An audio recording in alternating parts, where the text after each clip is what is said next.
Listo, bueno, muy buenos días para todos. Bienvenidos a Centro de Estudios Hebreos Teruá. Como les decía, vamos a iniciar hoy con nuestro estudio del capítulo número 27 en el complemento donde hemos quedado la vez anterior.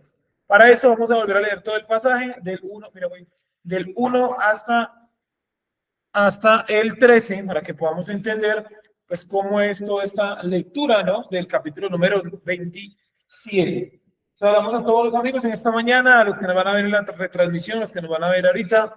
Supongo que la ciudad debe estar un poco complicada por la locura del 24, ¿cierto? Pero igual, bueno, hacemos todo lo posible para continuar, pues, normal. Bien, dice entonces de la siguiente manera. En aquel día, no, otra vez, en aquel día estoy viendo el 13.1. Ah, pero aquí no tenemos el 1. Bueno, el 1 lo vimos la vez anterior. La hoja de hoy está a partir del 6, del 7. Igualmente vamos a estudiar desde el 7 porque hasta el 6 ya hemos estudiado. Dice, en aquel día castigará Yuhet con espada, la severa y la grande y la fuerte, al Leviatán, serpiente fugitiva, y al Leviatán, serpiente arrebatadora, y destruirá al dragón que está en el mar. Recordemos que aquí los tres seres que están tipificados hacen referencia a Hasatán, no, perdón, el antimashiach, el falso profeta, no, en este orden, el falso profeta, el antimashiach y Hasatán. En aquel día hay aquí una viña de vino rojo testificar de ella. Yo soy Yuhet Bajei, quien la guardo, en todo momento la regaré, la supervisaré de noche y de día yo la protegeré. Enojo no hay en mí, ¿quién pondrá espinos y cardos en mí en la batalla? Yo los pisotearé, los quemaré juntos. Versículo 5, o forzará alguien mi protección, haga conmigo paz, paz haga conmigo. Vendrá a echar raíces Jacob, brotará Israel y se llenará la faz de la tierra con sus frutos, que dijimos que esto era, por supuesto, la época del Mashiach. Versículo número 7, ahora sí ya está en el material pues del día de hoy. Versículo número 7. ¿Acaso le hirió como hirió a su heridor? ¿O le mató con la matanza? Con moderación enviará lejos castigándolos. Él los removerá con viento en el día del viento oriental o viento solano. 9. Entonces, de esta forma perdonará, y utiliza la palabra yekupar, que es cubrir o encubrirá, la maldad de Jacob, y este será todo el fruto para quitar el pecado, cuando haga todas las piedras del altar como piedras quemadas y trituradas, y no se levantarán más símbolos de acera ni pilares del sol. Como les decía, este capítulo es probablemente el que marca una bisagra, o sea, un cambio aquí en Isaías para ponerse mucho más profundo en los siguientes capítulos. De hecho, ustedes van a notar el cambio a partir del 27. Versículo número 9 al final, no se levantarán más símbolos de acera ni pilares del sol. 10. Porque la ciudad en la fortificación será desolada, la ciudad habitada, dispersa y abandonada, como un desierto. Allí pastará el ternero y allí se acostará y comerá sus ramas. Al secarse sus ramas, serán quebradas, las mujeres vendrán y las encenderán porque no es el pueblo de entendimiento. Por tanto, su hacedor no tendrá compasión de él, y el que lo formó no le mostrará favor.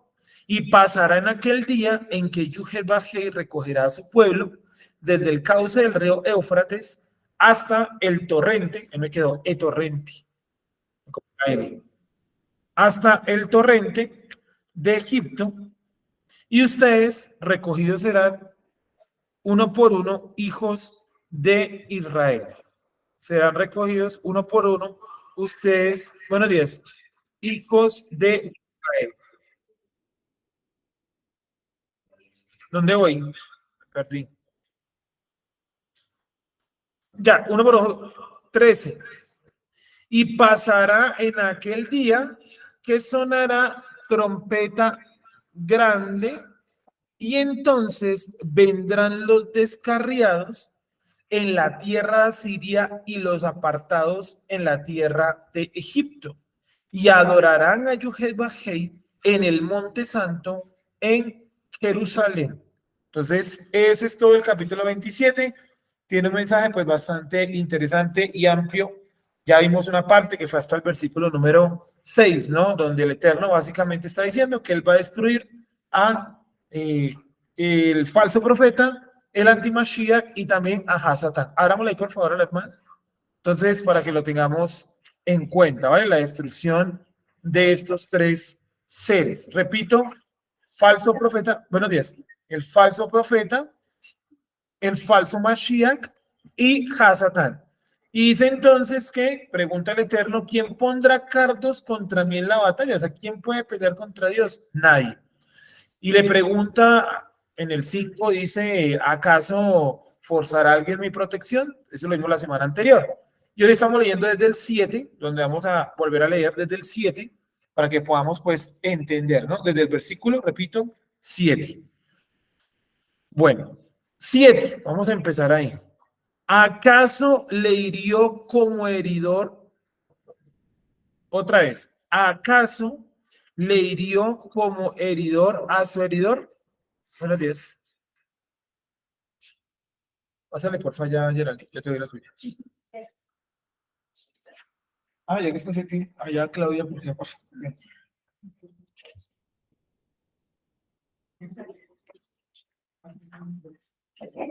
Listo. Entonces dice de la siguiente manera, estamos leyendo el versículo número 7, ¿correcto?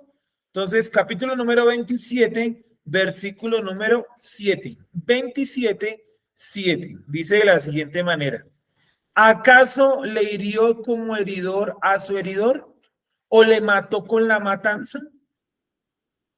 ¿Qué quiere decir ese texto?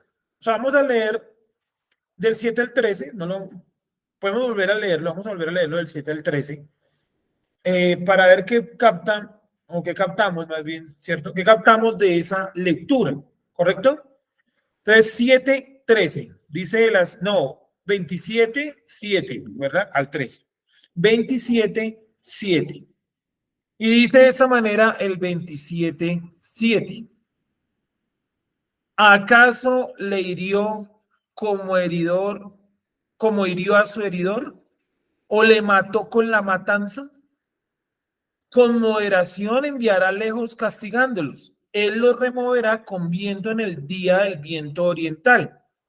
Entonces de esta forma perdonará la maldad de Jacob y ese será todo el fruto. Para quitar el pecado, cuando haga todas las piedras del altar como piedras quemadas y trituradas, y no se levantarán más símbolos de acera ni pilares del sol. Al secarse sus ramas, serán quebradas, las mujeres vendrán y las encenderán porque no es el pueblo de entendimiento. Por tanto, su hacedor no tendrá compasión de él y el que lo formó no le mostrará favor. Y pasará en aquel día en que Yuhet Bajei recogerá a su pueblo desde el cauce del río Éufrates hasta el torrente de Egipto y ustedes recogidos serán uno por uno hijos de Israel. 27:13. Y pasará aquel día en que sonará trompeta grande, ¿sí? Ustedes lo pueden ver incluso en la lectura del hebreo, ¿cierto? Trompeta grande, en el 13, shofar gadol, lo veo ahí en el hebreo, y entonces vendrán los descarriados en la tierra de Asiria y los apartados en la tierra de Egipto. Y adorarán a Yud-Hel-Bajei en el Monte Santo en Jerusalén. ¿Listo? Entonces, ¿qué estamos viendo ahí? Estamos viendo pues varias profecías que hay que abrir lentamente, aunque es una sola, ¿no? Pero vamos a abrir una por una o versículo por versículo para que podamos entender. Versículo 7. ¿Qué quiere decir el versículo 7? Miren lo que dice. Leamos un momentico el 6 como para que quede pegado con el 6 porque si no suena raro. 6. Vendrá a echar raíces Jacob, florecerá, brotará Israel y se llenará la faz de la tierra con sus frutos. Entonces dice el 7. ¿Acaso le hirió como heridor a su, como otra vez, acaso le hirió como hirió a su heridor o le mató con la matanza? ¿A qué hace referencia? O sea, ¿de quién está hablando el versículo 7? Es una pregunta. el texto es una pregunta, dice, ¿acaso le hirió como hirió a su heridor? Pues por eso les decía que es bueno leer el 6, que no está en la hoja de hoy, está en la hoja de la semana anterior, pero pues básicamente en el 6 dice que viene Jacob y florecerá y crecerá. Y en el 7 pregunta, ¿acaso lo hirió como hirió a su heridor? ¿O le mató con la matanza? ¿Qué significa ese versículo? De esos versículos que uno puede enviarle a alguien que considere que tiene habilidad para interpretar, para ver qué entiende. Es un versículo enredadísimo. Bien, ¿qué entendemos nosotros? Yo entiendo que está haciendo como una comparativa de Israel versus las naciones que han herido a Israel. Y la pregunta, digo yo, pone como al creador en tercera persona, ¿no? O sea, como diciendo, ¿acaso el creador hirió a Israel como hirió a las naciones que hirieron a Israel? ¿O mató a Israel como mató a las naciones que, pues, generaron muerte en Israel?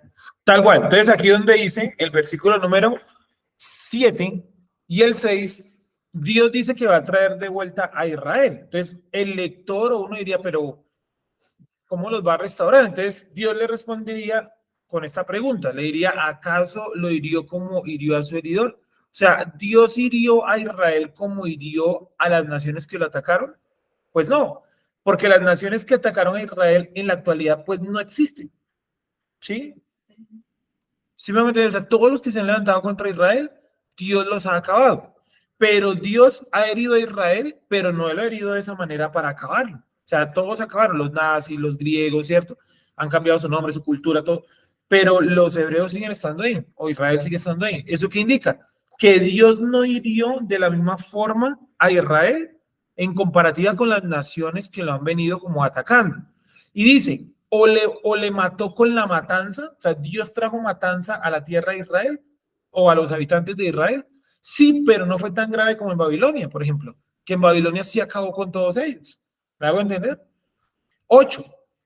Y aquí viene a explicar qué fue lo que hizo Dios. O sea, Dios no los castigó o no los hirió como hirió a esos pueblos enemigos de Israel. Tampoco trajo matanza, ¿correcto? Pero viene a explicar qué fue lo que hizo con Israel y por qué lo hizo. En el versículo número 8. Miren el castigo que Dios le dio a Israel en lugar de acabarlo como acabó a las otras naciones. 8. Con moderación enviará lejos castigándolos. Pero dice cómo, con moderación. O sea, que Dios tiene moderación para tocar a Israel. O sea, él no hace matanzas ni tampoco hiere como hirió a las otras naciones. Él tiene cuidado. Vamos a leer todo el 8.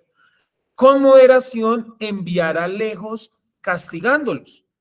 Él, o sea, el Eterno, me comí la tilde, él los removerá con viento en el día del viento oriental. ¿Y por qué viento oriental y no viento occidental? ¿Hay viento occidental en el planeta? Claro, hay viento del norte, del sur, occidental, oriental. De todos los 4 rincones de la Tierra hay viento, ¿sí? Pero entonces la pregunta es, amigos y amigas, ¿por qué dice viento oriental? Lean ustedes el 8 y verán que en el mismo 8 está la respuesta. Ahí dice, bueno, en la Reina Valera dice viento solano. La palabra que utiliza, o la expresión viento solano es viento oriental, ¿sí? Por si de pronto no lo sabían.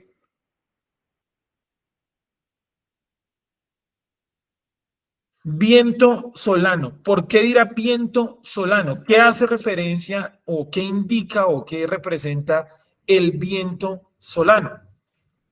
Pero Sergio es que dice en el día del viento oriental, en el día. Por eso. O sea, no está hablando del viento como tal, sino de un acontecimiento en un día. Y el viento oriental tiene que referirse a otra cosa. No, léelo un poquito más atrás. Dice, él lo removerá con viento. ¿Pero con cuál viento? En el día del viento solano. O sea, en la época del viento solano. Como yo le dijera, voy a volar cometa. ¿Cuándo? Yo decir el día del viento, ¿no? Porque todos los días hay viento, ¿no? El día de los vientos en Bogotá, en agosto, ¿cierto? Entonces, ¿a qué hace referencia? ¿Por qué colocan la palabra oriental? ¿Quiénes venían de Oriente?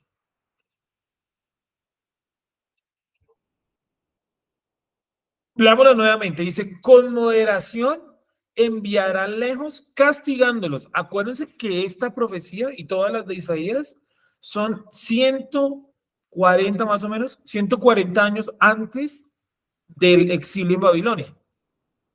O sea, esto es mucho antes del profeta Jeremías. O sea, cuando el profeta Jeremías evidencia el exilio en Babilonia, eso ya estaba profetizado 140 años antes. Y ya que está profetizado. O sea, Dios ya le está diciendo a Israel que él lo va a enviar lejos. ¿Cómo lo va a hacer? ¿Cómo los va a enviar lejos? Ahora me a Olga, por favor. ¿Cómo los va a enviar lejos? Con cuidado. ¿Sí lo ven? Con moderación. Buenos días. Con moderación. ¿Sí? Pero dice también, estoy en el 8, con moderación enviará lejos castigándolos. O sea, efectivamente que Dios los haya enviado al exilio, ¿qué es? Es un castigo, o fue un castigo, ¿correcto? Castigándolos. Él los removerá. Él los removerá. ¿Dónde voy? Ya. Con viento en el día del viento oriental. O sea, está diciendo que él los va a castigar con algo que viene del oriente, que es comparado como con un viento oriental. O sea, el origen de ese viento solano es el oriente. El origen de este enviar lejos está en oriente. ¿Quiénes estaban en el oriente de Israel? O al oriente de Israel. ¿Qué pueblo se los llevó cautivos estando ubicado al oriente? Los babilonios, correcto. Porque los griegos son occidente, ¿sí o no? Entonces, ¿por qué se llama la cultura occidental? Porque nuestros eh, padres ideológicos son los griegos y los romanos que son de occidente. Parece que en el mundo antiguo, bueno, hasta el día de hoy podemos tomar un poquito de referencia a eso. En el mundo antiguo, no sé si por aquí haya uno. ¿O Olguita tiene? Sí, ah, bueno. En el mundo antiguo, el centro del mundo era Jerusalén. ¿Sí? ¿Quién lo marcó así? El cristianismo marcó Jerusalén como el centro del mundo. Y los mapas hacían desde Jerusalén. Y prácticamente todo era alrededor de Jerusalén, como si Jerusalén fuera Nueva York. ¿Sí? Los cristianos hicieron eso, los católicos. Entonces ahí dividieron el mundo por la mitad. En todo el centro del mundo estaba Israel. Todos los pueblos al oriente era la cultura occidental. Y todos los pueblos al occidente quedaron como la cultura occidental. Y en occidente, ¿quiénes estaban? Los griegos y los romanos. Por eso nosotros somos parte de la cultura occidental. Que finalmente hasta nuestro idioma, ¿no? El español es una variación del idioma de los romanos. Mientras que en Oriente, pues están los hindúes, los budistas, los zoroastros, ¿cierto? Entonces, de este lado, eso fue como la división. Entonces, el mundo oriental es Babilonia, ¿correcto? Entonces, ya lo hemos dicho en otras clases, pero vuelvo y lo repito, que siempre es bueno recordar. Ustedes quieren ver cómo era Babilonia hace 2000, 3000 y pico de años. Busquen videos de festivales o de la historia de la India. Era más o menos eso. Hoy es menos exagerado, antes era más exagerado. Es decir, todo lo que pasa en la India, pues ya pasaba en la antigua Babilonia. Era tal cual, color, música, desorden, mucha gente, mercadería. En la India. Era lo que pasa en la India es lo que pasaba en la antigua Babilonia. ¿Sí? Bueno, seguimos con el 8. Con moderación, 27:8, enviará lejos castigándolos. Él los removerá con viento en el día del viento oriental. Pero para entender un poquito más de eso, vamos a leer el siguiente o los siguientes versículos. Jeremías 31:26, solamente ese. Jeremías capítulo número 31. Jeremías 31.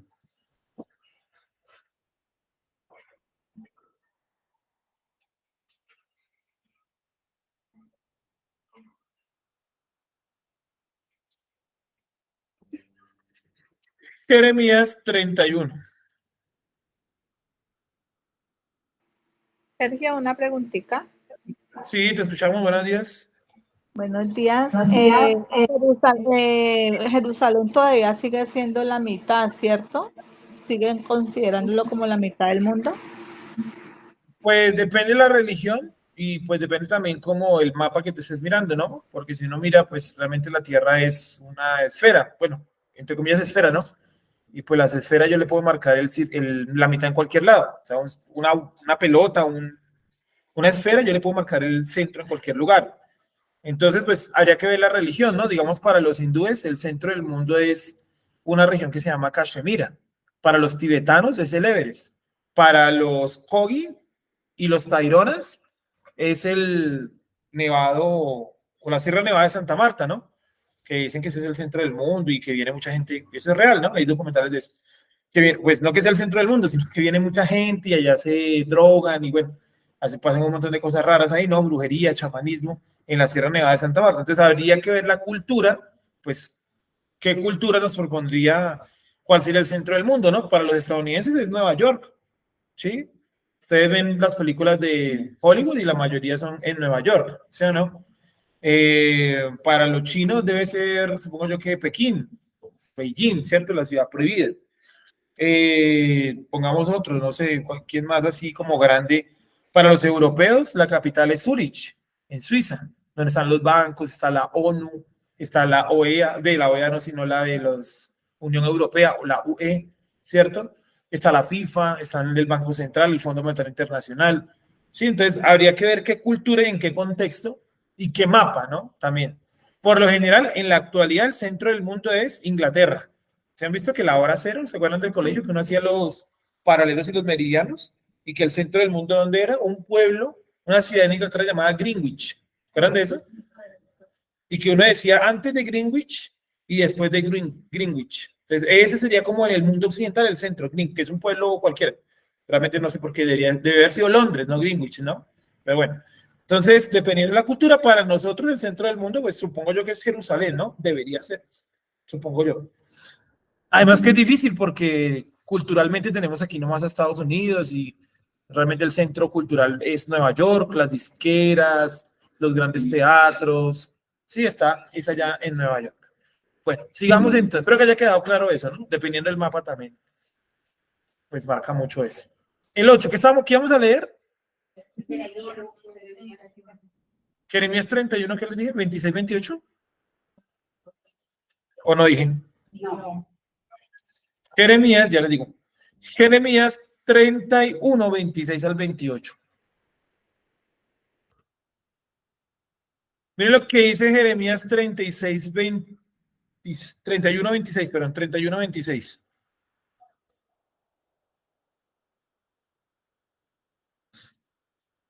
Treinta y uno 26 dice de la siguiente manera: en esto me desperté y vi, y mi sueño me fue agradable. He aquí vienen días, dice el Creador, en que sembraré la casa de Israel y la casa de Judá de simiente de hombre y de simiente de animal. Y así como tuve cuidado de ellos para arrancar y derribar y trastornar y perder y afligir, tendré cuidado de ellos para edificar y plantar, dice el Creador. Entonces, notablemente ahí nos está mostrando cómo el Creador va a tener cuidado para destruir, ¿no? Entonces, en Isaías 27, 8, hay que colocar la referencia Jeremías 31, del 26 al 28. Yo tendré cuidado para arrancar y para destruir. ¿Listo? Yo tendré cuidado para arrancar y para destruir. Coloquemos la referencia ahí mientras tanto.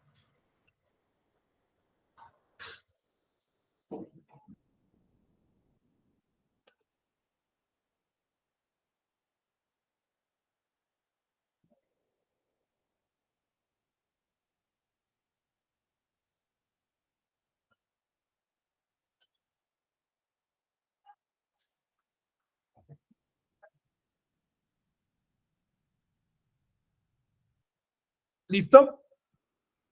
Vamos a seguir con el 9. Entonces ya quedó claro el 8. El Eterno tendrá cuidado de destruir y de arrancar. Y lo encontramos reflejado también en Jeremías capítulo número 31, versículo del 26 al 28, en donde el Creador dice lo mismo, que él tendrá cuidado para arrancar y para destruir. ¿Correcto? ¿Estamos claros hasta ahí? Y dice él, ¿cómo es que dice? Él los removerá con viento solano, es decir, con algo que viene del oriente. Entonces, Ahí mismo podrían colocar en ese versículo, ¿cómo así que viene del oriente? Se está refiriendo a los babilonios. Bueno, en este caso neo, ¿no? Neobabilonios.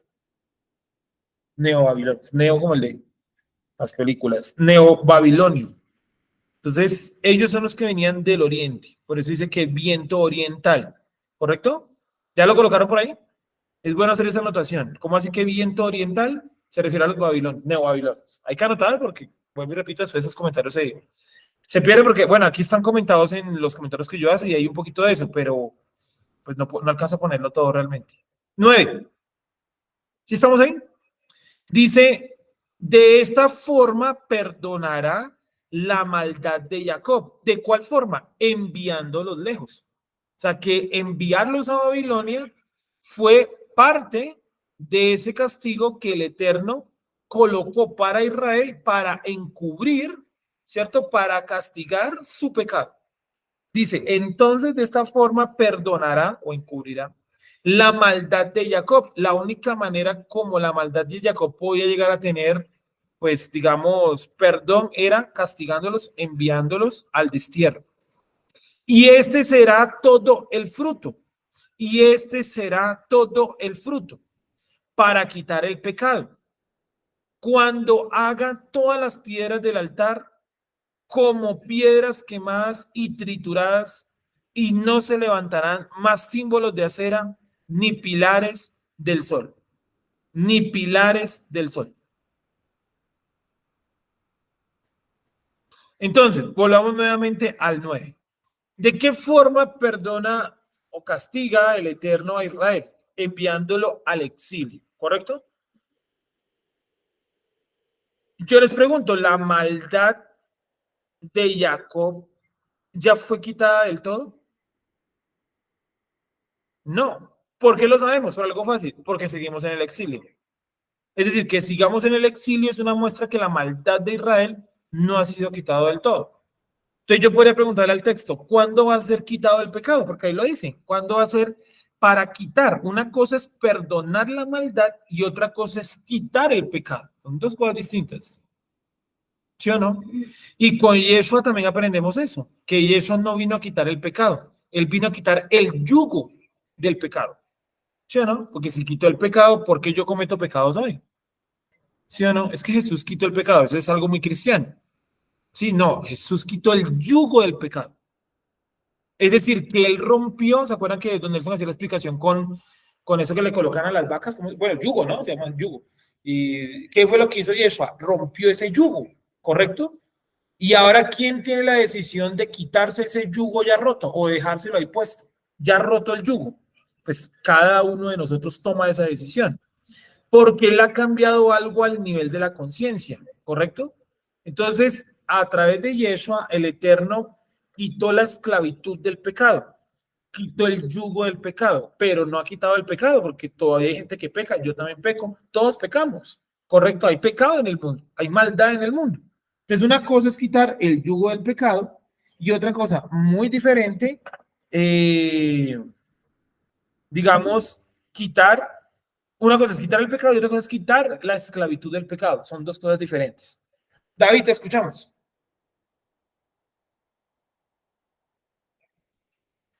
Shalom, Sergio, ¿cómo estás? Yo quiero hacer una pregunta respecto a lo que estás hablando precisamente. Espera que me suena eco. Aló, aló. Sí, ¿qué implica, digamos, eso de que se quitó la esclavitud del pecado, teniendo en cuenta que los esenios, por ejemplo, pues leyendo, pues antes de estar Yeshua, inclusive, ellos parecían tener como una independencia a estar esclavos del pecado. Y pues después de Yeshua también uno ve que pues a pesar de que pues él quitó la esclavitud del pecado, pues como que es muy difícil uno pues dejar de pecar, como que todavía tiene como por así decirlo como un apego muy fuerte al pecado. Entonces como eso es que no entiendo muy bien esa frase, yugo, esclavitud de pecado y demás. Vale, bueno, los esenios ellos siempre creyeron que estaban ligados al pecado, ¿no? Por eso hacían todos los días la tevilá. Sí, eso lo vimos, bueno, creo que no estuviste en esas clases, pero Lo veíamos que ya en las clases de la Kabbalah que estábamos hablando acerca de los esenios, que los esenios constantemente, todos los días hacían tevilá y estaban realmente, llamémoslo entre comillas, obsesionados con esa temática. ¿Por qué? Porque consideraban que esa era una forma de quitar el pecado y la transgresión, ¿correcto? Entonces, cuando viene Yeshua, él quita el yugo del pecado, es decir, ahora, y el libro de Hebreos lo explica muy bien, el libro de Hebreos explica que cuando Yeshua quita el yugo del pecado, ahora soy yo el que decido si peca o no. Y esa decisión de pecar o no, ¿cierto? Es muy diferente a la que había antes, porque antes la gente transgredía y pisoteaba la sangre de machos cabríos y de becerros. ¿Se acuerdan de eso? Que era el viejo pacto. Eso dice el libro de Hebreos. Y luego dice, más ahora el que transgrede, pues ciertamente pisotea la sangre de Mashiach, ¿sí? Entonces, cuando Yeshua vino y rompió esa esclavitud del pecado, ahora hay una mayor comprensión para que usted pueda identificar qué era el pecado. Mira que en la época de Yeshua eso era muy complicado, porque como lo vimos, de pronto tú no estabas, pero los fariseos, por ejemplo, habían cerrado la enseñanza y toda la Torah en un montón de cuestiones prácticas. Es decir, como que el análisis quedó puesto, digamos, un poco en entredicho y se centraron únicamente en un montón de parafernales. Y entonces la gente no tenía muy claro cuál era la interpretación de los mandamientos. Por eso cuando él interpreta el no matarás, él lo lleva a otro nivel, porque hasta ese momento el no matarás, ¿qué era? Una cuestión meramente formal o parafernalia, sin interpretación realmente. Y por eso vemos que casi todos los rabinos de la época de Yeshua, ¿a quién apelaban? A Gilel, que era el mayor intérprete, porque él sí había cogido mandamientos y los había interpretado. Los demás, de hecho, tienen ese nombre, Juan, se llaman los Tanaim, que significan repetidores. ¿Repetidores de qué? De tradición. Lo puedes buscar y verás que te sale, Tanaim. Y son gente que eran dedicada en la nación de Israel únicamente a replicar las tradiciones. Replique y replique, pero nadie interpretaba. Entonces la gente no entendía los mandamientos, ¿sí? Entonces Yeshua trajo la interpretación o trajo una apertura a la interpretación de los mandamientos, rompe el yugo del pecado porque con la interpretación es que yo puedo saber qué es pecado o no. Pablo también lo va a tomar, dice que la ley es la que me revela el pecado, ¿verdad? Porque sin la ley no hay pecado y la ley me muestra el pecado que hay en mí, ¿cierto? Tratando de inclinarse también por ese lado de la interpretación.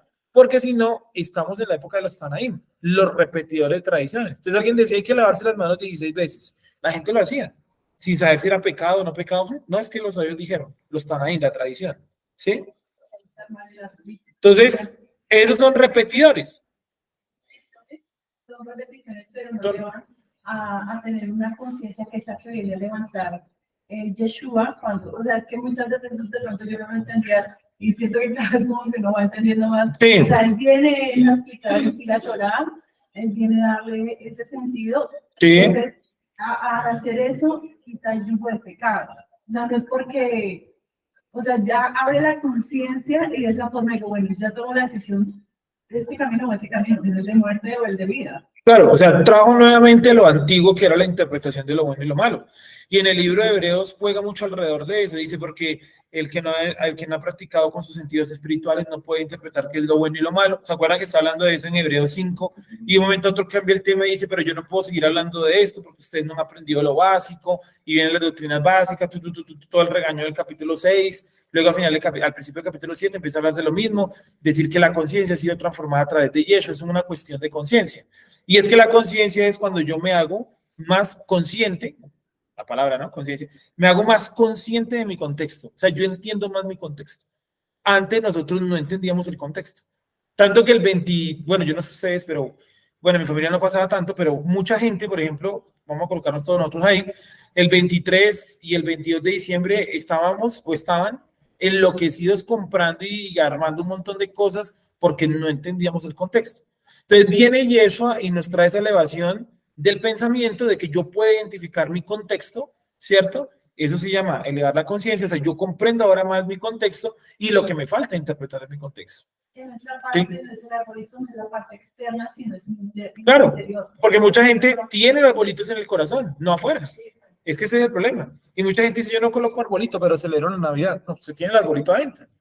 Hay gente que lo tiene afuera, adentro, pero está. Los ateos tienen el arbolito adentro. Sí, bueno, suena un poco feo eso. Pero sí, tienen el arbolito en su corazón, correcto, sí, mejor, sí, poco burdo eso, ¿no? Que- no, sino como una crítica muy fuerte a los, sí, no, tienen en su corazón, los ateos, la mayoría, yo creo que todos, tienen en su corazón el arbolito de Navidad, porque la mayoría de ateos, así no digan feliz Navidad, se compran ropa y están como en ese ámbito y toman, y no, yo ese día no celebro, pero me reúno, no, entonces celebro, ¿sí? Sí, eso es lo que yo les decía, ¿no? La esposa del 24, ya de pronto en su nivel, trate de no asistir a reuniones familiares, ni armarlas, uno mismo, ¿no? No, pero es que van a las reuniones familiares, pero entonces no van a hacerlo, no hagan el pago, pero van a ir a la reunión. sí, o sea, el trasfondo es la reunión, o sea, sigue estando metido. Lo mismo, o sea, en esta época, por ejemplo, eso es un nivel de conciencia. En este, digo yo, no sé qué opinan ustedes, pero yo digo que, por ejemplo, en esta época, hasta no comprar cosas es un nivel de conciencia, porque entra uno en ese mismo afán de la gente. Yo vi que día fui yo al centro comercial a retirar un dinero y vi fila en un lugar donde los zapatos, supongo que están baratos, yo qué sé, hay una fila de gente para comprar zapatos, y, o sea, y en otra hay una fila para depilaciones láser. Sí, en el segundo piso ahí. Sí, yo no sé, sí, me De entiendo. consumo, un afán de consumo, porque todo el mundo lo está ¿Y haciendo. qué me dicen los salones de belleza? Sí o no, no tienen que sacar turno, pelearse con otras personas, hombres y mujeres, ¿no? Principalmente las mujeres que son como más demorados los cortes y toda la parte de la estética, ¿no? Y supongo que hoy lástima que no vino Luisa, pero supongo que hoy debe ser un día muy rentable para la gente que está metida en el cuento de la estética. Sí, cierra, silencio, saliendo de la ahí está bien.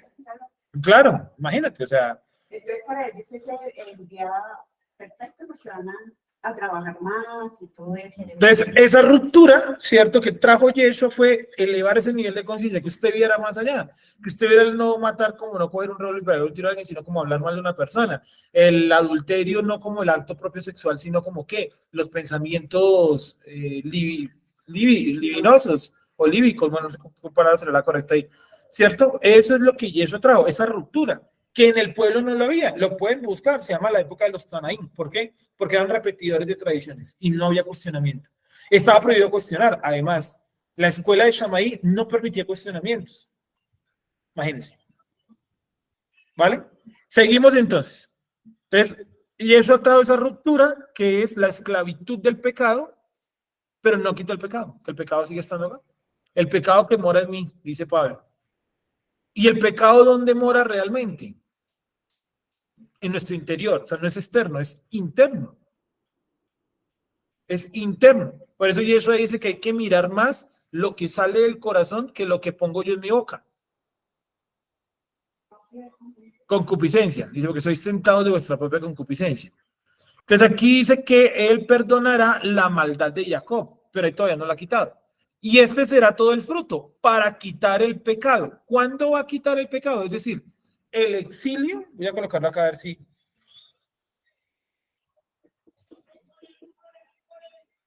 El exilio es una forma o es la forma como el Eterno tiene para perdonar el pecado de Israel. ¿Sí? Es decir, hasta el día de hoy estamos en exilio porque todavía hay ¿qué? Pecado. Pero ¿cuándo él va a quitar? O coloquemos acá, quitar el pecado. ¿Cuándo va a quitar el pecado? Miren, y aquí hay un mensaje bien interesante, el 9, ¿no? Dice, para quitar el pecado, cuando haga todas las piedras del altar como piedras quemadas y trituradas, y no se levantarán más símbolos de acera ni pilares del sol. Entonces yo les pregunto, ¿cuándo fue o cuándo es ese momento donde las piedras del altar serán o fueron trituradas y quemadas y trituradas? ¿Eso ya ocurrió? O sea, porque si ya ocurrió, entonces ya quitó el pecado. Entonces no ha ocurrido. Entonces tenemos que leer ahí con inteligencia. Aunque en el, seguro, aunque en el milenio, Escuchemos. ¿Cómo? aunque en el milenio personal va a haber otro nivel de conciencia, va a haber de todas maneras, van a haber naciones que van a ir en contra del creador, pero en ese momento, ahí dice que a cuando haga quitar las piedras del altar, en ese momento el nivel, o no sé, el nivel de idolatría o la idolatría será quitado, ¿no? En el milenio sí la idolatría será quitada. Porque eso es clave también en la lectura. O sea, en la lectura, si ustedes si ustedes leen, perdón, dice, no se levantarán más símbolos de acera ni pilares del sol. O sea, eso no ha ocurrido al día de hoy porque hay pilares del sol y estatuas de acera. No piense tanto en su ciudad, piense en Jerusalén. En su ciudad los hay, claro, pero en Jerusalén también los hay. ¿Me hago entender? Pilares, ¿cómo es que dice? Pilares, se me perdió ahora. Símbolos de acera y pilares del sol. ¿Cuáles son los símbolos de acera? Los árboles se han utilizado de Navidad o de otro tipo de adoración. Bueno, hoy en día son los árboles de Navidad, pues están en esa forma actual, pero son los árboles. Sí, no quiere decir que tener un árbol esté mal, no tiene que ver eso. Es cuando yo convierto ese árbol en el centro de un culto o adoración. Porque yo supongo que, por ejemplo, si me llevasen a mí a una campaña de reforestación, yo lo haría, o sea, chévere, bacano. Pero eso no quiere decir que yo me vuelva adorador de ese árbol. Sí, ni abrazarlo, ni creer que es un dios y que el árbol me habla. Sí, o sea, no tiene nada que ver con eso. Y esos pilares del sol no tienen que ver algo así con los obeliscos. Son los obeliscos, tal cual. Los pilares del sol son los obeliscos. O sea, torres altas que fueron levantadas en honor al sol, que terminan en punta, como los rascacielos. Ahí no está diciendo que él va a quitar los rascacielos, no. Dime. Muchas partes no hay. Sí, en todo lado. Aquí en Bogotá hay como 3 o 4. No tan grandes, pero los hay. En la plaza del, ¿cómo se llama? Concordato. Sí, me da el nombre. Es en la carrera de décimo, pero no me acuerdo el nombre de la plaza. Es una plazoleta, la plaza de la, ¿cómo que se llama? Ahí hay uno de estos grandotes. Que por Sí. el lado de la Plaza de España me parece que por el También lado de hay Salitre, En el Salitre no sé, no conozco. Salitre Bueno, hay varios. No, dame un segundo. Indudablemente hay varios. Entonces, esos pilares del sol son esas construcciones que apuntan hacia el cielo, ¿verdad? Y que fueron construidas con ese objetivo de oposición al creador. Ahora, aquí no dice que sea como tal que va a quitar los rascacielos, ¿no? No, que el Empire States en Estados Unidos, ¿no? En Nueva York, salvo que haya sido construido como adoración a un demonio o ángel, yo no sé. Pero, por ejemplo, recordé que hay una torre, creo que es la Torre Trump, ¿será? ¿O es otra? Que tiene en la puerta, si alguien me ayuda a mirar, a un dios griego, creo que se llama Perseo, el dios. Y eso es muy, muy popular porque frente a ese lugar han grabado muchas películas, incluyendo series de televisión, Mi Pobre Angelito está grabado ahí. Y sale esa estatua. Es un niño que está como volando y tiene las manos como una antorcha con fuego. No sé cómo se llamará esa plazoleta. ¿O será el Empire States? No lo creo. Bueno, es un lugar de Estados Unidos donde ese edificio sí fue construido en honor a ese dios Perseo, que en el mito Perseo le quita el conocimiento a los dioses y se lo da a los seres humanos, que es el equitativo a la fruta del conocimiento del bien y del mal en Adán y Eva, ¿sí? O sea, los griegos copiaron esa historia y le hicieron modificaciones. Entonces, hay que tener en cuenta que esta época, que dice acá el 9, en la cual no se levantarán más símbolos de acera ni pilares del sol, no ha llegado todavía. O sea, que se refiere esta época a la instauración total de la Torá. Claro, o sea, al milenio, que es lo que está diciendo la hermana. Quiere decir que estas piedras quemadas del altar, ¿qué es? El final del templo que va a construir ¿quién? El antimashiach. ¿Me hago entender? O sea, acá está diciendo lo siguiente. Miren lo que dice. Bueno, dime el dato, no sé. Vale, dale. En referencia a eso de el pecado, porque lo estaba simbolizando, si es como puntual relacionado a la idolatría o con la ruptura del pacto. Yo digo que la ruptura del pacto, que es como el que cobija todo, ¿no? Son esa ruptura del pacto y eso cobija todos los pecados. Porque romper el pacto, ¿qué es? Tú me serás a mí por Dios, tú me serás a mí por pueblo y yo te seré a ti por Dios. Lo dije al revés. Pero cuando yo rompo el pacto, o sea, cuando yo no soy pueblo, es porque estoy, ¿qué? En transgresión. Por eso la Torah dice que hay unas transgresiones que, ¿qué dice? Será cortado de su pueblo, sacado de su pueblo. Pensé que me ibas a decir el nombre del edificio. ¿Alguien encontró el nombre del edificio? No. Es que no sé si es el Empire State, la Torre Trump, no tengo ni idea de los nombres de los edificios de Perseo. Coloqué estatua de Perseo en Nueva York. No, es plateada y está en la puerta del edificio. Y ese edificio tiene una historia turbia, o sea, lo hicieron los masones, está dedicado a un dios, a un demonio que es Baphomet. porque Perseo es Baphomet también, el portador de la luz, o Luzbel, ¿no? Portador de la luz. Entonces, tiene un significado. ¿Perseo? ¿Medusa? No puede ser. ¿Será que estoy equivocado yo?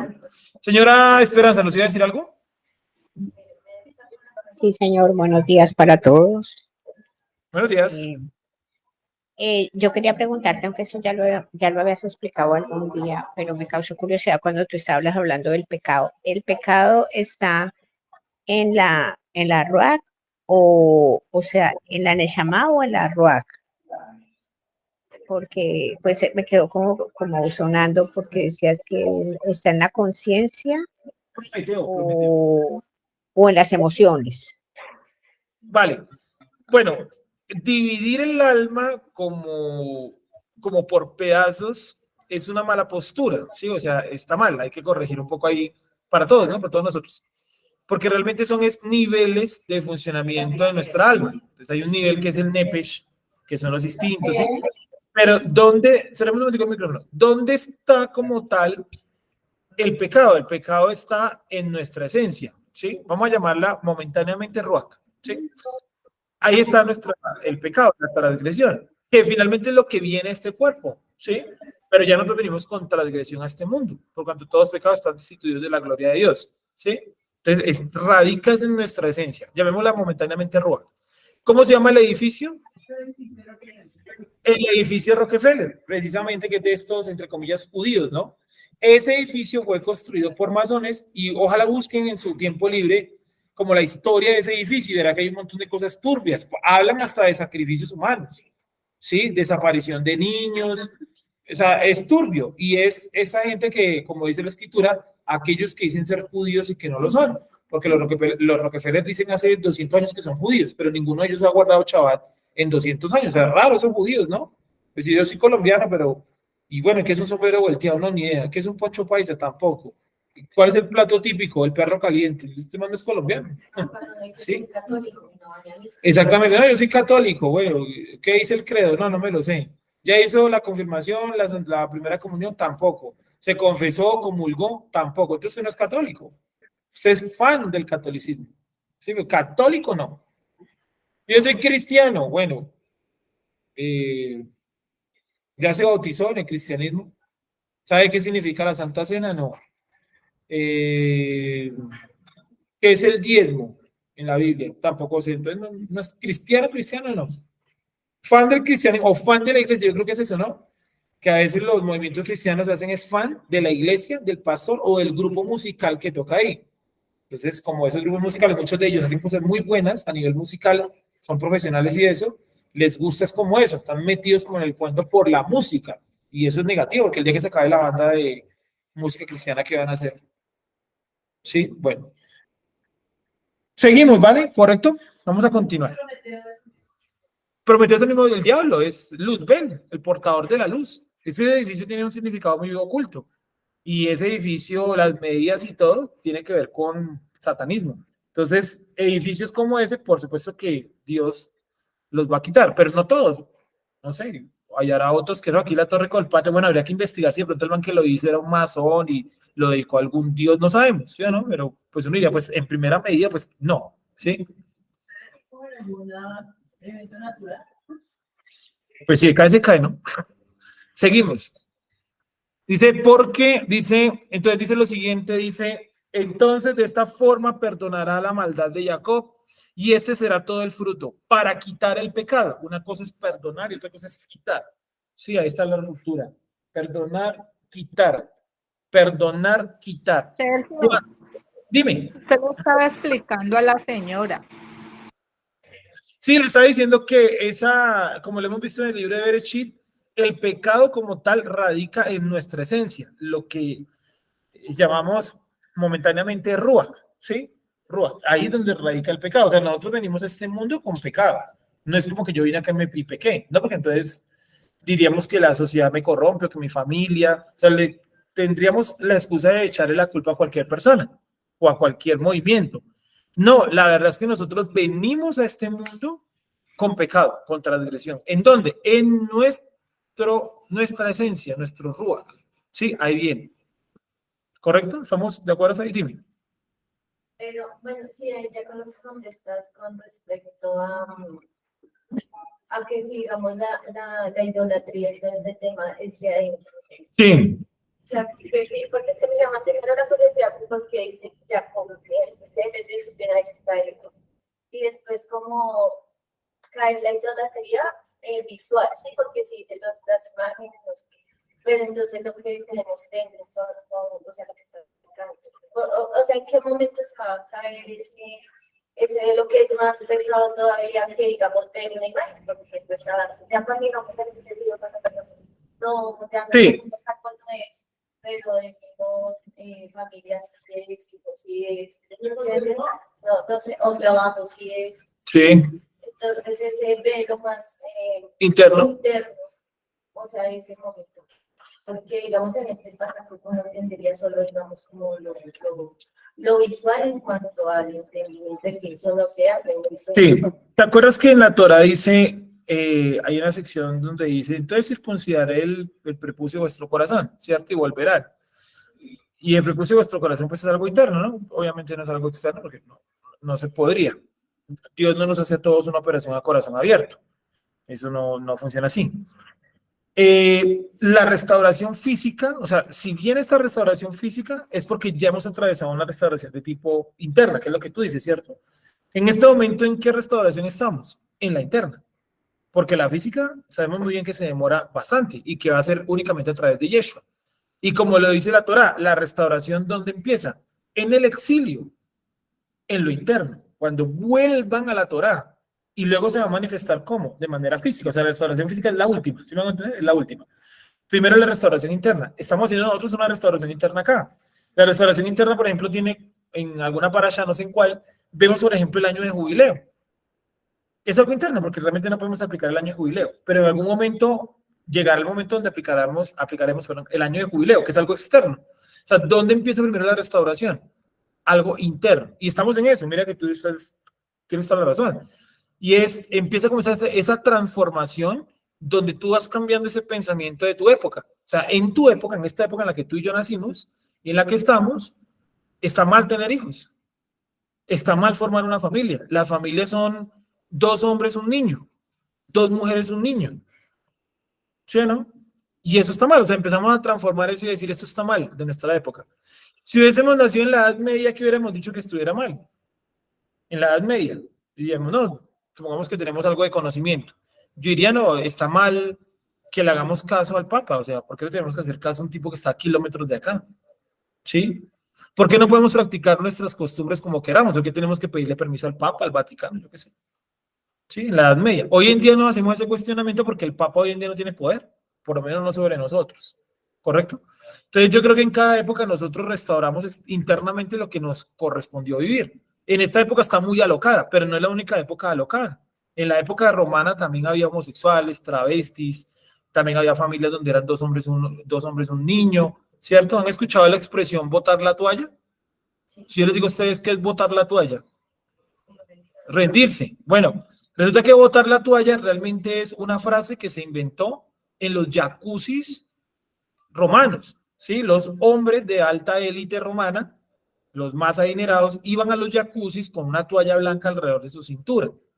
Y en el lugar iban o podían ingresar jóvenes, hombres solamente, que estuvieran buscando pareja o benefactor. O sea, ¿cómo le dicen hoy en día? Sugar daddy, ¿cierto? Alguien que los patrocinador, que le llaman hoy en día. Sí, también. Los romanos no decían sugar daddy. Obvio, ¿no?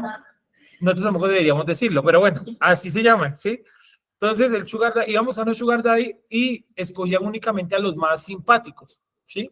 Los dejaban ingresar a esos jacuzzis y, pues, el hombre adinerado se sentaban como en unas sillas y los otros modelaban ahí alrededor desnudos, ¿sí? Cuando yo o alguien como, digamos, líder romano, o sea, de los poderosos, los que tenían plata, se enamoraba de uno de ellos, se quitaba la toalla y la botaba al piso. El muchacho se acercaba y la recogía y todos aplaudían en símbolo de que eso era el inicio de una relación. Entonces, botar la toalla era, pues, decir, vea, me quiero unir sexualmente a este jovencito. ¿Sí? O sea, totalmente desagradable, ¿sí o no? Entonces, esa era una época muy alocada. Imagínese usted como hebreo viviendo en Roma. Había hebreos en Roma, pues si no la carta de los romanos, ¿a quién iba? ¿A la nada? ¿No? ¿Sí o no? Y había hebreos en Roma. Y ellos tenían que vivir con todo eso. Y con cosas peores. Eso es solamente un pequeño relato. Pero había cosas peores. Lesbianismo, orgías en la calle, relaciones sexuales públicas. O sea, esa era una época loca, loca, loca. Claro. O sea, volvimos atrás. La gente se cree moderna, ¿no? Estamos volviendo sobre los valores romanos y griegos. ¿Sí? Hoy es una época muy romana y griega. En la universidad es muy romano y muy griego, ¿cierto? Estamos en la época del cómodo. ¿Sí? ¿Qué es el cómodo? Cómodo era un emperador que era gordo, barrigón, y que le gustaba todo el día estar acostado viendo a la gente bailar y hacer tonterías, y que es esa imagen que le colocaban las uvas prácticamente en la boca y una persona echándole viento, y todo el día le traían bufones y tontos diferentes a hacer bobadas delante de él. Hoy en día estamos en esa época, ¿no? El cómodo ahí en el TikTok, ¿cierto? Viendo a gente hacer tonterías, igual que cómodo. Por eso se dice tan cómodo, ¿no? Si está cómodo, en honor a ese emperador. Estamos en esa época, estamos de vuelta a esos valores. ¿Me hago entender? Entonces, no creamos que hoy la tenemos difícil, claro, pero gente de la antigüedad también lo tuvo muy difícil. Por lo menos hoy en día no tenemos al inquisidor golpeando la puerta a ver qué libro estamos leyendo. Es una ventaja. ¿Sí o no? Pero a otra gente también le tocó duro, pesado. O sea, en ese momento había persecución. Religiosa, exacto. Y vamos para allá. Y vamos para allá. Y no me quiero imaginar todo la depravación sexual y moral también que había. ¿Sí? ¿Correcto? Con decirles que la época dorada del judaísmo, Maimónides, Rashi, Joseph de Jicatilla, el Zohar, fue porque los musulmanes se tomaron España y acabaron con todo el desorden que había. Y los musulmanes saben que ellos son supremamente rígidos, ¿no? Y todavía no estaban obsesionados con matar a los judíos. Entonces, como instauraron una sociedad muy rígida, a los judíos les convino, porque encontraron que una sociedad con valores muy estrictos. Por eso nosotros tenemos que apoyar movimientos políticos que muestren unas características estrictas. Aquí en Colombia no lo hay, pero en otros lugares del mundo sí hay movimientos políticos que han colocado como una sociedad estricta, ¿sí o no? Que no pueden, por ejemplo, bloquear la calle. Es que necesitamos eso. Nosotros nos sirve eso. ¿Sí? Como hebreos nos sirve eso. Que las cárceles sean rígidas como en El Salvador. Es que a nosotros, como hebreos, nos sirve eso. Prefiero eso a que las cárceles sean como aquí en Colombia, que ustedes escriben mensajes en WhatsApp a extorsionarlo. ¿Sí o no? Me dicen que es de un call center. Y después se ponen bravos. ¿Sí o no? ¿Me hago entender? Entonces a nosotros nos sirve eso cuando la sociedad está bien rígida. ¿Correcto? Si hubiéramos nacido hace 50 años, 60 años, que Colombia era una sociedad bien rígida, nos hubiera servido mucho. Pero nacimos en una época donde precisamente está como ese cambio, ¿no? Donde venimos a volvernos ahora más abiertos, liberales, en el mal sentido de la palabra. ¿Me hago entender? A nosotros nos serviría, y el ejemplo está ahí históricamente, que hay una sociedad bien rígida, bien rígida, bien rígida. Los musulmanes instauraron una sociedad rígida y los judíos se vieron beneficiados durante 400 años y lograron que el apogeo en sus escritos y en su pensamiento, el apogeo, ¿sí? ¿Me hago entender? Estados Unidos también era una sociedad muy rígida antes de la Segunda Guerra Mundial, luego vinieron los hippies en los 60, 70, y hoy en día es un desorden, ¿no? No sé si ustedes hayan visto esos videos, hace poco me vi unos, esta semana o la semana anterior, de Nueva York, hablando precisamente de Nueva York. El video se llama algo así como Lo que te ocultan en Nueva York, y está dividido en fragmenticos más pequeños, como de 1 minuto. Y mostraban las calles de Nueva York y, uy, no, muy desagradable. Yo no conozco, pero en el video muestran cosas terribles. Entonces muestran, por ejemplo, un lugar histórico donde todo el mundo se va a tomar fotos, que es ese toro, ¿no? ¿Se ha visto el toro ese? El toro de Nueva York. Pues en la foto se ve la gente sola y parada, ¿no? Y ya. No, eso es una fila como de cuadra y media, ¿sí? Entonces muestran la foto del el centro, el Times Square, creo que se llama, donde está como el centro de Nueva York y eso, y que está la publicidad y todo eso, es súper bonito, ¿no? Y muestran la realidad, y no, eso es una mano de basura, gente durmiendo en la calle, consumo de drogas ahí en público, así una cantidad de gente que no puede ni caminar, el tren, el metro, la gente tiene que pasar por un montón de bolsas de basura. Sí, o sea, no, lo que yo vi en ese video, digo, uy, no, eso es, o sea, muy feo. ¿Pero por qué? Porque la sociedad estadounidense dejó de ser rígida y se convirtió en blandita. También o sea, Súper rígidos, con Orbán. Y en Polonia, que me dicen, súper rígido. En Japón, Japón es una sociedad muy rígida. Y no les ha dado frutos. Yo no los veo llorando por las dos bombas atómicas, ni pidiendo subsidios por los... Ahí siguen. ¿Sí o no? Y nuestra sociedad, entre más rígida sea la sociedad, a nosotros nos conviene. Está relacionada con el orden. Por eso la comunidad judía, y es un poquito maluco decirlo, la comunidad judía en Argentina, ¿cuándo creció? Durante la dictadura militar. ¿Por qué? Porque era una sociedad muy rígida. Cuando se quitó la dictadura militar, llegaron los socialistas y colocaron una bomba en un centro judío. ¿Cuándo había pasado eso en la dictadura militar? Nunca. ¿Sí? ¿Será muy ultraderechoso? Bueno, pues si Petro es la ultraizquierda, pues nosotros seríamos como la ultraderecha, ¿no? Ay, me duele la ultraderecha. Nadie dice eso, ¿no? La ultraderecha, la ultraizquierda. Bueno, seguimos entonces. Entonces, ¿dónde vamos? Bueno, entonces, esa época donde el Eterno va a quitar el pecado y cuando queme y triture las piedras del altar es el final o la instauración del milenio. O sea, el final de ese sistema religioso que viene guiando el mundo hasta ahora. ¿Sí? Viene guiando el mundo hasta ahora. Esta semana, creo que el lunes, ¿no? Salió que el Vaticano había aprobado bendecir a las parejas del mismo sexo. Que no casarlas, todavía no, pero darles la bendición sí. O sea, dos homosexuales pueden ir a una iglesia, dos homosexuales pueden ir a una iglesia y el sacerdote los puede bendecir, echarles agua bendita, pero no puede hacer el ejercicio del matrimonio. Dentro de 10 años ya los van a poder casar, o menos, 5 años, 3 años, 2 años, yo qué sé. ¿Sí? ¿Me hago entender? Y eso diría, bueno, pero es que los católicos son paganos. Sí, pero es que ellos son los que manejan la sociedad acá. O sea, si ellos se ablandan, es un problema para nosotros. Cuando ellos se ablandaron, fue un problema para nosotros. Sí, ellos orden ahí, pues. Claro, ellos son los dueños de esa sociedad en la que vivimos, la cultura occidental. ¿Me hago entender? Antes los curas esos eran súper rígidos. ¿Sí o no? Yo creo que ustedes en sus infancias o en sus familias conocerán de curas que fueron muy rígidos con su familia, con su papá, con su abuela. Y la gente, ¿cómo andaba? ¿Cómo se levantaron? Cero traumas, ¿cierto? Trabajadores, honrados, la mayoría, ¿no? Habrá excepciones. Seguimos. Porque bueno, entonces dice, como piedras quemadas y trituradas y no se levantarán más símbolos de acera ni pilares del sol. El final de ese sistema religioso que va a instaurar el anti-Mashiach, ¿no? El anti-Mashiach. ¿Dónde voy? En el 10.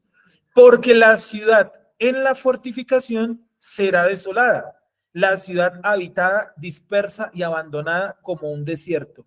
Allí pastará el ternero, allí se acostará y comerá sus ramas. Esta es una referencia a Jerusalén, la ciudad en la fortificación.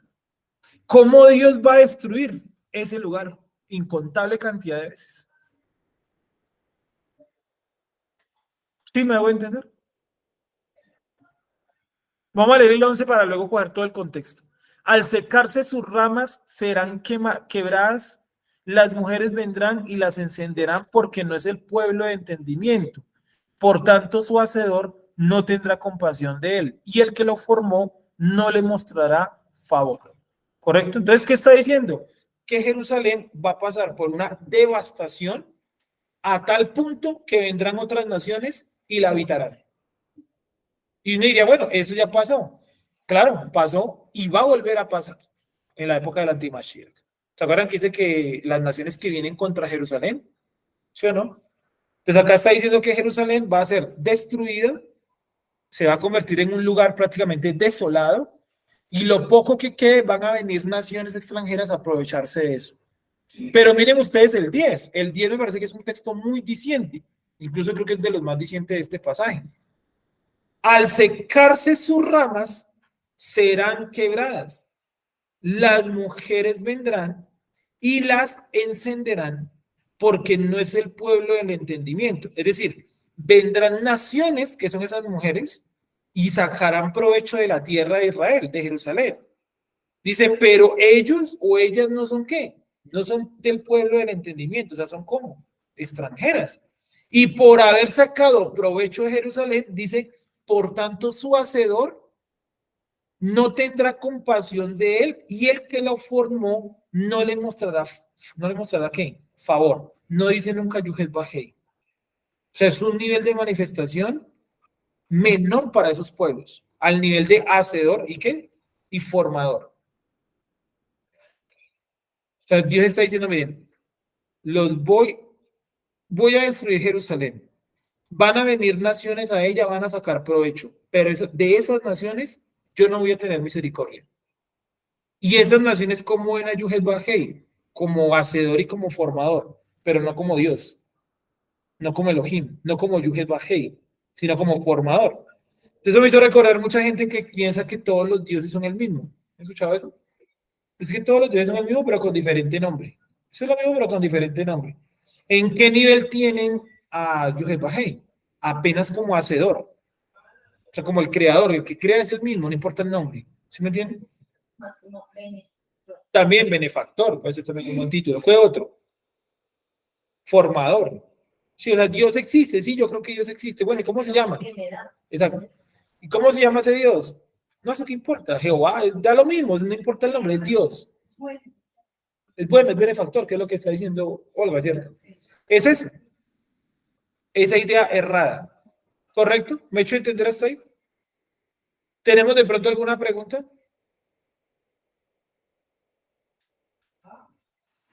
Sí, 10. Sergio, yo tengo una pregunta. Dale, dale, te escuchamos.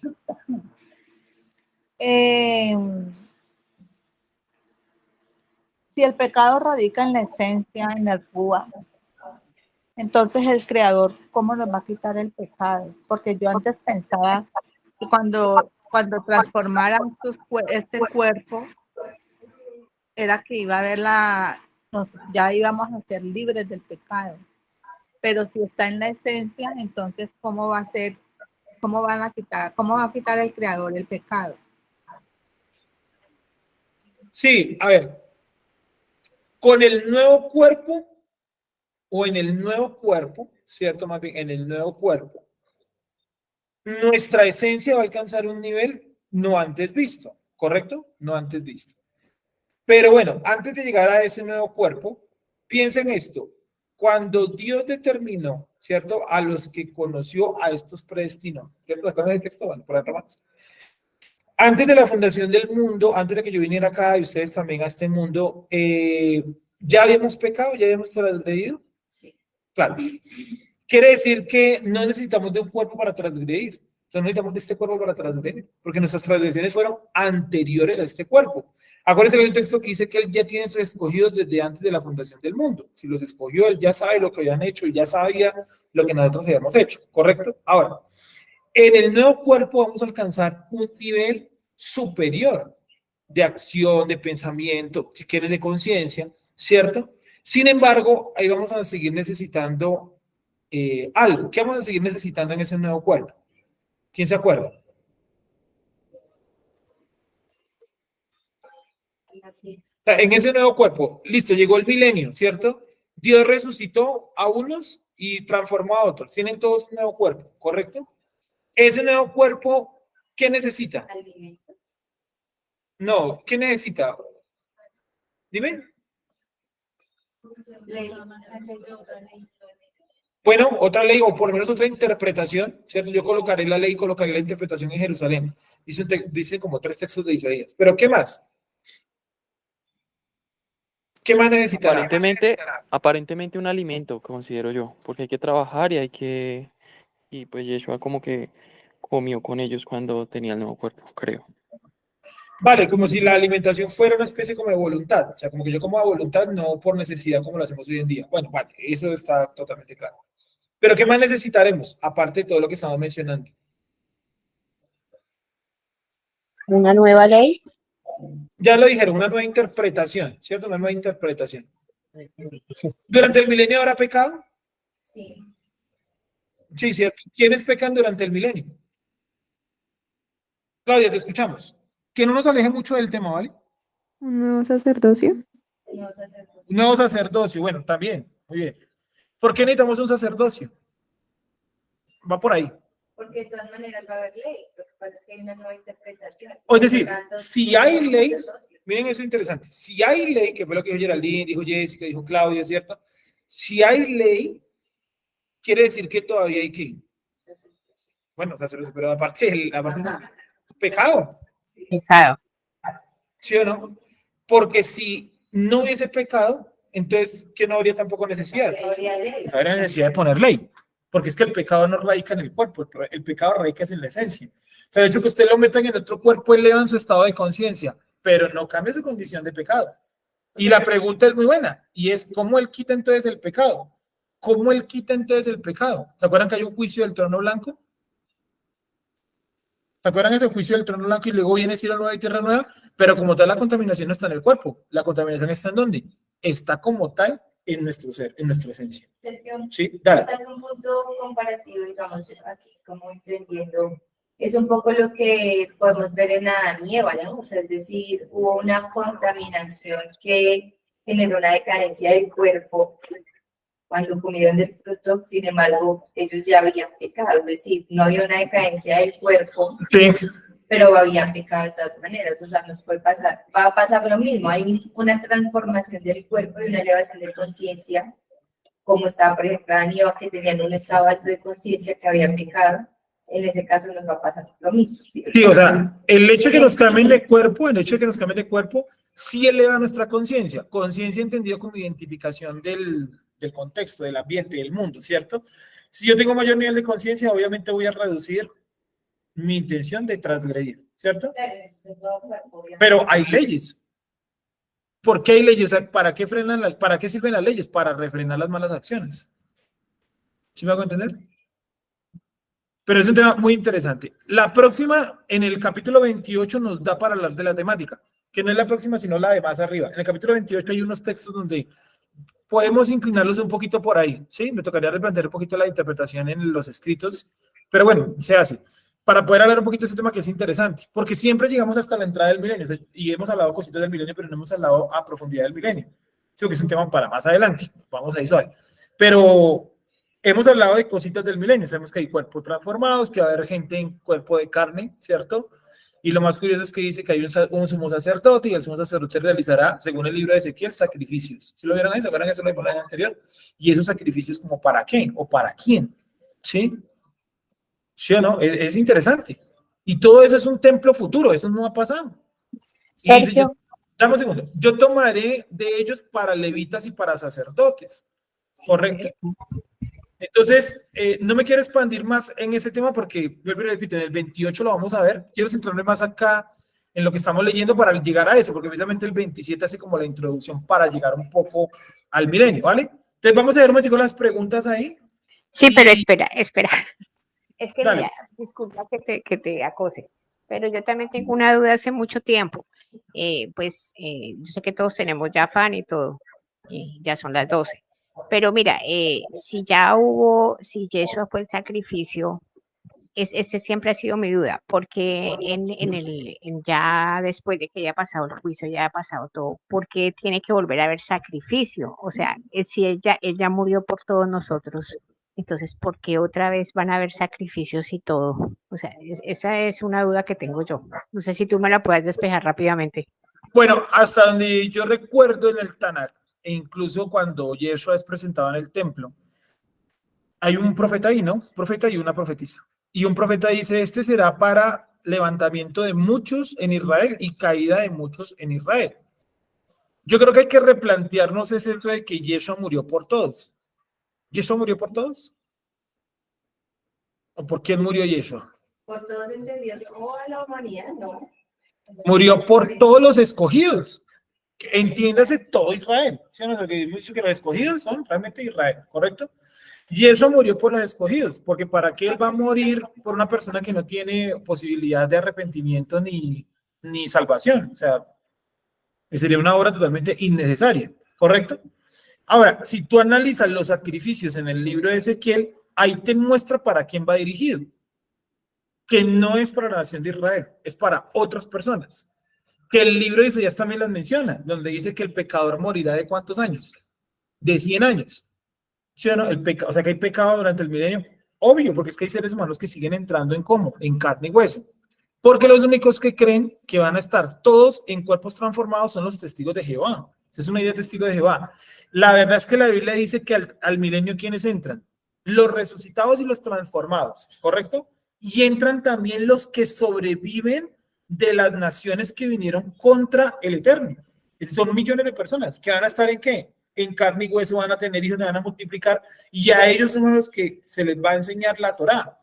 ¿Me hago entender? A ellos se les va a enseñar la Torá. Pero hay posibilidad de que alguno de ellos se tuerza y se vuelva pecador. Pues para eso está la Torá ahí. Y si no, no habría necesidad de pecados ni de castigo. Pero sí se va a venir a regir con una vara de hierro. Si no, diría, no tiene necesidad de venir a regir porque ya no habrá pecado.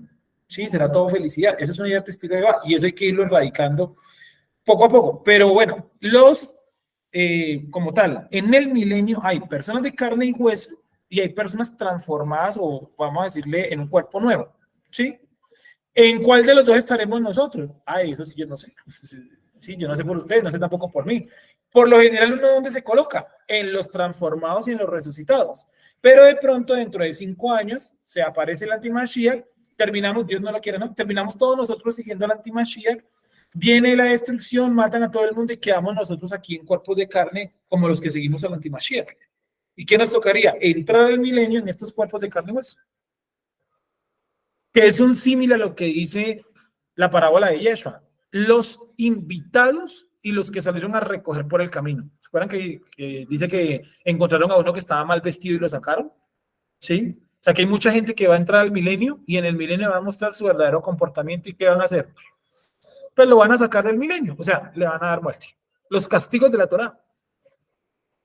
¿Me hago entender? Claro.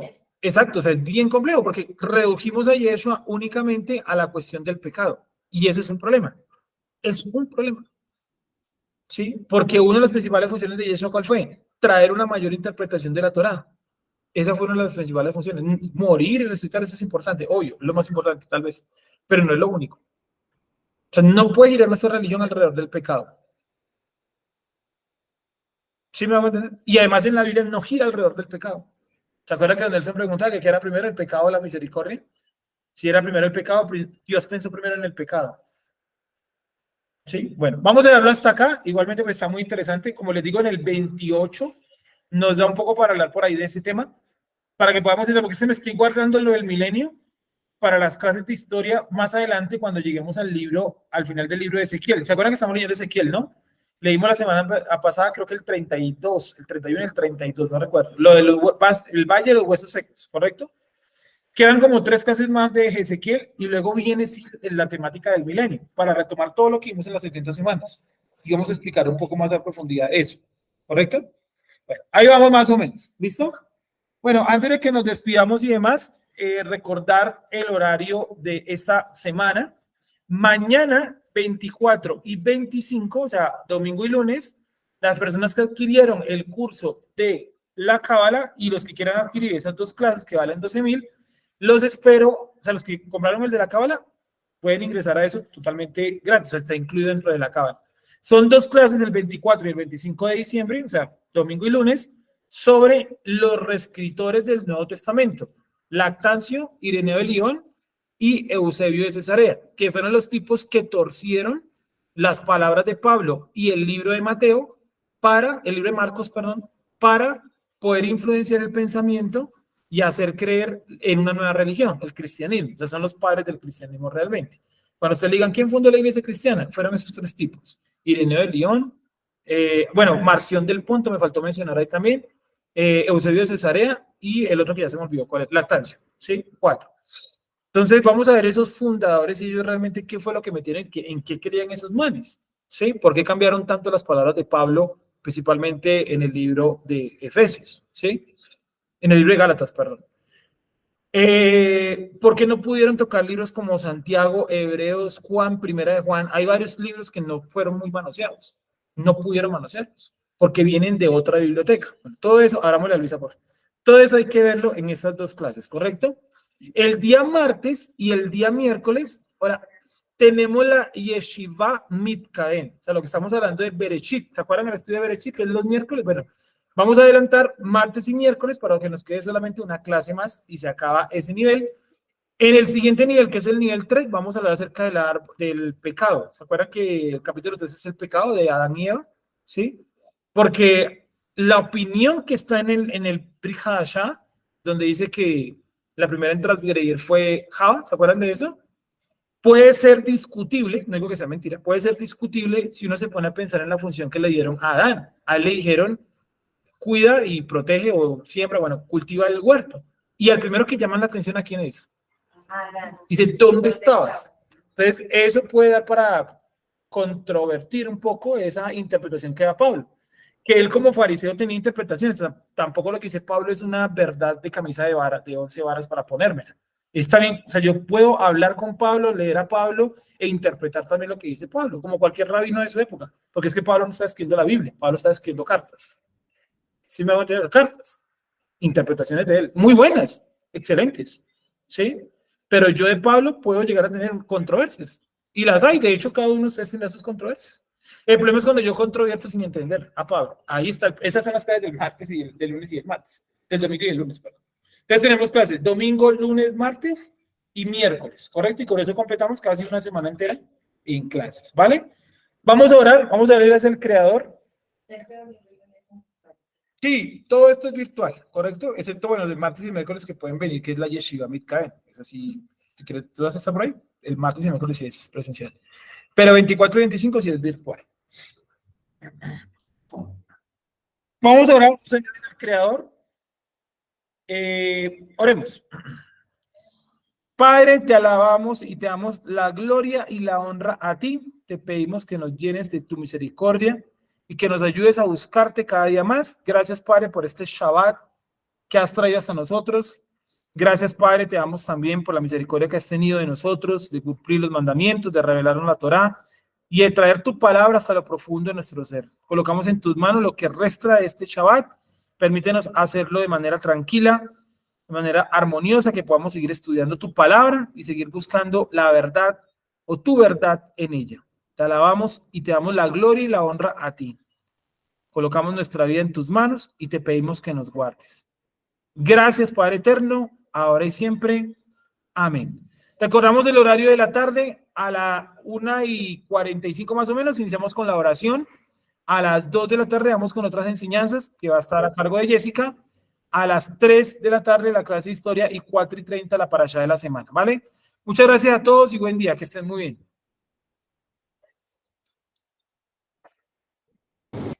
Muchas gracias. Buenas tardes. Saludos, buenas tardes, que estén bien. Bien, gracias, Sergio. Gracias. Bueno, shalom, buenas tardes a todos.